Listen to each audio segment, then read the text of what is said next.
guys, it's LegoMatic9, and today I'm going to be showing you guys my custom LEGO minifigures from Solo, a Star Wars story. Now initially, I didn't think I'd be making figures for this movie just because I thought that this movie was unneeded and unwanted, just like the majority of the Star Wars fan base. Now, I still have part of that perspective, but the more I've seen this movie through trailers, through the marketing, through the set photos, just everything like that, the more I've gotten excited for this movie. I'm still cautiously excited for it just because it very well could flop, and I could just not like the movie at all, just like The Last Jedi. I felt like with The Last Jedi, I wasted my time making all those minifigures for a movie that was a really big letdown to me, so that's why I didn't make the full ensemble of characters from Solo. I just made the figures of the characters I was looking forward to the most in this movie, that being Chewie, Han, Lando, and Qi'ra.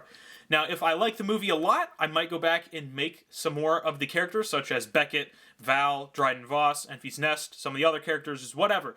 But that's if I really like this movie. But for now, these figures will do, so let's go ahead and jump into the close-ups on all four of these custom LEGO minifigures.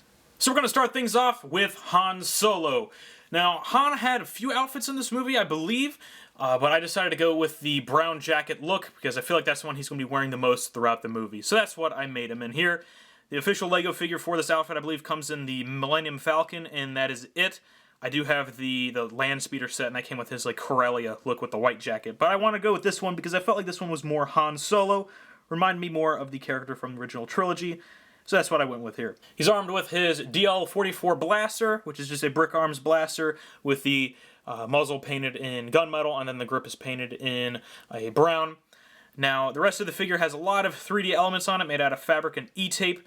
Starting off with the legs here, he has just some black painted boots, and then he's got the red Corellian blood stripe running up the side of the legs on both sides. His belt is an E-tape belt. If you guys want to know how to make that, I just posted a tutorial for that last week. If you guys are interested in that, you guys can learn how to make your own belt for your own Han Solo minifigure. But it's made out of E-tape, the buckles are metal, and then everything else is sculpted, so you got a little pouch there, the droid collar on that side, some little canister right there. Then he's got some pouches on this side as well, along with the actual holster, and then another buckle on the back there. So if you guys want to learn how to make that, go ahead and go to my channel, and there should be a tutorial on that right after this video. Now, his torso is just a black torso with the shirt painted on in gray underneath. He's got the skin tone painted up at the top near the collar. His jacket is made out of cloth. It's just a Cape Madness trench coat cut up to the size of his jacket here. He's got some E-tape elements on here for the little pockets on the side there, the little metal he has on there, and then for the raised things that go over his shoulders. And that continues on to the back. He's got some painted details back here. On his right arm, he does have an E-tape pocket. I don't know if he has one on his left arm, but the Black Series just had it on the right. And I believe that's the only one that I saw on the reference pictures. So that looks pretty good. You guys can just see all the painted detail on the actual jacket there. The head and the hair is just the younger Han head and hair from the Land Speeder set. It's kind of a mix between likeness for Alden and then likeness for Harrison Ford. It's a nice middle ground in terms of that. And so I think that looks really good. But yeah, that's it for young Han Solo. Really pleased with this figure. Hopefully Alden Ehrenreich does a good job portraying Han Solo. I think he's a fine actor for the role. I don't really have too much prejudice against him as a Han. If he's a good actor, then the character should be good. So that's it for Han Solo. The next figure we're going to take a look at is Chewbacca. Now, I didn't have really any intentions to make Chewie for this movie just because I've made two other versions of him in the past, and I hated doing both of those. I'm not really proud of either of those figures just because I think they look goofy, and sculpting fur is a pain in the butt to do, and Chewie's just all fur, so it's just kind of annoying to make him as a figure, and I really didn't want to do him until I just realized that I had like 2 weeks before Solo came out, and I had time to make another figure. It would be kind of weird to make Han without Chewie. So here's Chewie from Solo, and I actually really like how this guy turned out. I did a lot more sculpting on him than the previous versions, which I think is why he turned out better. Starting off with his gun, just to get out of the way, this is just the Aerolite Shore Trooper blaster that I then painted in silver, sculpted on the pump and the handle on the side, painted the scope, gunmetal, and some other details were painted in gunmetal, and then the entire thing was washed in a gunmetal. So I think that turned out pretty nice. It's not perfect. I should have cut off the little clip on the side of that magazine or cartridge, whatever that is, but left it on there just because I was kind of lazy, I guess. But that turned out pretty nice. I'm just going to take that out of his hand for now just so we can focus more on the figure here. So like I said, this guy has a lot more sculpting on him than the previous two versions. With the legs here, they were extended and then sculpted on, and then everything was painted up. The arms were also extended and painted up. If you guys wanted to see an extended leg tutorial, I do have a video for that somewhere on my channel in my tutorial playlist. You guys can check it out there, along with the Han belt. And then I think there's probably tutorials for the extended arms as well. I think the Moose Figs did one of those. But yeah, so those were sculpted, extended, and painted up. The head is, or I guess the head mold, I should say, is, I guess, the second Chewbacca head mold that they made. It's not the newest one that looks really awful, but it's the second one that doesn't look as good as it should. But with that, I sanded off the top and just resculpted everything on the dome above the eyes, and I think that turned out pretty nice. I think I matched the fur pattern pretty nicely. I'm going to go ahead and just take his goggles off so you guys can get a better look at the actual head there. So yeah, it's not perfect by any means. I think I could have done a little better of a job on it, but again, I just want to get this figure done in time for the movie, and I made the goggles to cover up the forehead as well, just to hide some of that. But I think it looks better than anything LEGO has done so far, so hopefully you guys agree. It does have a painted face, painted the mouth, painted the eyes, and painted the nose, so that looks pretty good.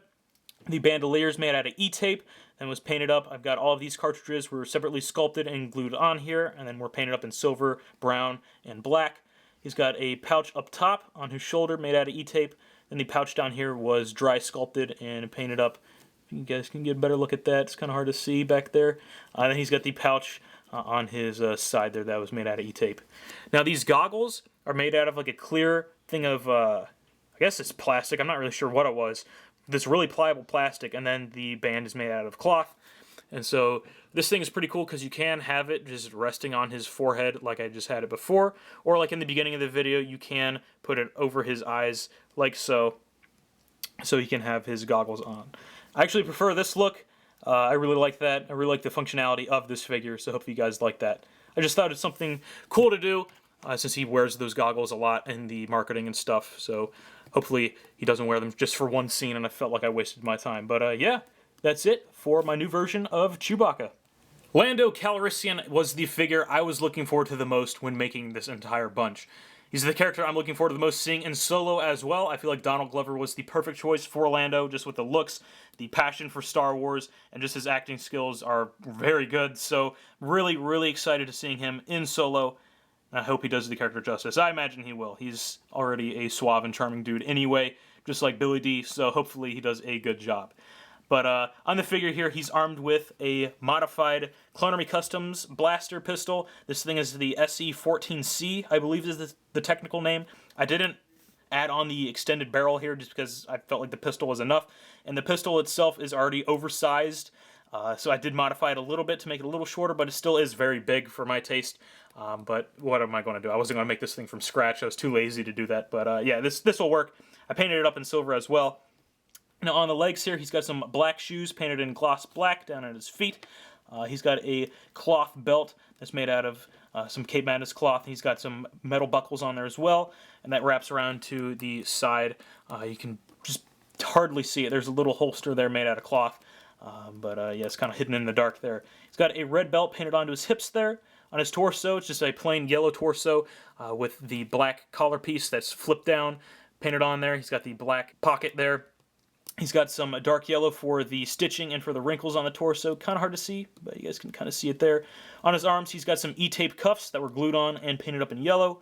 His scarf is also made out of electrical tape that was painted black, and then all the little white details were painted on. I'm very pleased with how those turned out. I think those turned out really nice. He's got the skin tone painted up at the top of the collar. His head is just the standard Lando head from the Kessel Run Millennium Falcon set. Then the hair was modified to give him that kind of angled haircut there. I do think it's a little too flat on the top specifically, but I did sculpt on the side, and I think it works. You know, it does its job. Now, the cape was the hardest part of this guy. I cut this out of just a big piece of fabric that I had laying around and flipped up the collar, and I can't really explain to you guys how I made this. If you guys want a tutorial on that, then tough luck. I can't do this again. That was just so annoying to do. But he's got the collar that's flipped up, and he's got the blue lining in the cape there as well, which is painted up on a separate sheet of cloth and then glued in there. Yeah, that's it for Lando Calrissian. Really, really pleased with this guy, so hope you guys like him too. And the last figure up is Qi'ra. Now, honestly, I couldn't tell you a damn thing about this character. I don't know if she's a relative of Han's, if she's just a friend, if she's a love interest, if she's a spy, if she's going to betray them. I have no idea, man. I don't know if they've released any details about her character, but I'm looking forward to seeing Emilia Clarke in a Star Wars movie. I binged all 7 seasons of Game of Thrones a few months ago, and I'm just really excited to see her in a Star Wars film, and making this figure has made me more excited to make a Daenerys figure for my Game of Thrones series. But that'll be later down the road, for sure. But starting off with the figure, we'll go ahead and just talk about her pistol. She's got a really cool looking pistol. It's like a double barrel pistol. This was made out of a Brick Arms 1911. I cut off the slide and then sculpted on some double barrels on there, which looks pretty good. It's painted up in silver and black, and I'm just really digging how that looks. It's a nice looking pistol. Now onto the figure, she's got some black boots painted on her feet there in a gloss black. She's got an E-tape skirt that was wrapped around the legs, painted up. Her belt is made out of E-tape as well. It's got the white lining going around the sides there, and she's got these little ammo cartridges right here as well. I'm guessing that's what those are. Those are sculpted on there and painted up. Her jacket is honestly my favorite part of this figure. Just this whole figure, the colors of it are just very pleasing to the eye. She's got an E-tape jacket with the collar folded over. It's painted up in this nice tan color. She's got some brown, or actually that's kind of like a darker tan outlining for the stitching for the jacket there. Then she's got a dark brown outline for the collar.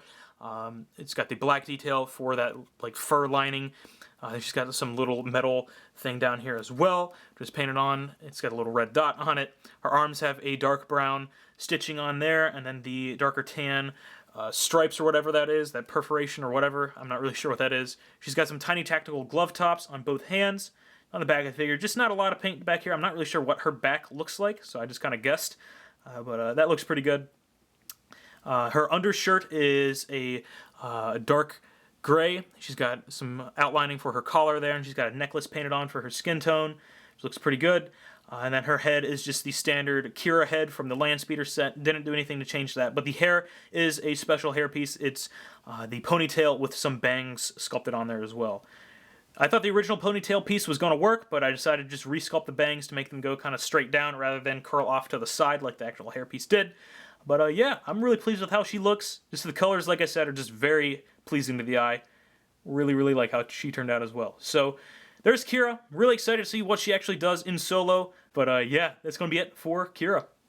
Alright guys, that is going to be it for this video. Thank you all so much for watching. Like I said, Lando is my favorite figure I made out of this bunch, so if you guys have a personal favorite, go ahead and leave it down in the comments. I would love to hear it. Now, I hope Solo is a good movie, but I'm going in with high hopes, low expectations at this point. I'm not expecting it to be anything amazing, but I hope it's not a raging dumpster fire like people are saying it's going to be. At this point, I imagine I would have seen the movie, but I really would appreciate it if you guys would try to leave the comments spoiler-free, just in consideration for those who have not seen the movie. You guys can comment down below and just talk about the movie, but just give like a spoiler alert before you start talking about it. Just be considerate down there. But yeah, that's going to be it for this video. Thank you all so much for watching. If you guys haven't checked out any of my other social media accounts, all will be linked to in the description below. Remember to like, comment, and subscribe, and I will see you guys later.